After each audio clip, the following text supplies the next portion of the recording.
بسم اللہ الرحمن الرحیم۔ السلام علیکم دوستو، اے آر اسکر کی طرف سے میں اپنے دوستوں کو قرآن پاک کا ایک بہت ہی خوبصورت مقام سنانے والا ہوں۔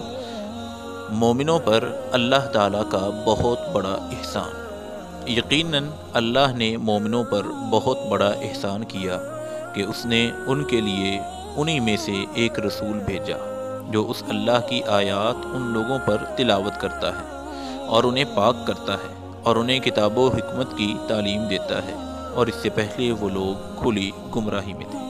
تو یہ اللہ رب العزت کا مومنین اور مسلمانوں پر بہت بڑا احسان ہے کہ اس نے اپنے آخری پیغمبر جناب محمد الرسول اللہ صلی اللہ علیہ وسلم کو ہمارے اندر مبعوث فرمایا۔ اللہ تعالی ہمیں رسول اللہ صلی اللہ علیہ وسلم کی سنتوں پر عمل کی توفیق عطا فرمائے۔ یہ فرمان سورہ آل عمران کی آیت نمبر 164 پر ہے۔ اگر آپ روزانہ صحیح حدیثیں حاصل کرنا چاہتے ہیں تو ہمارے چینل اے آر اسکر کو سبسکرائب کریں۔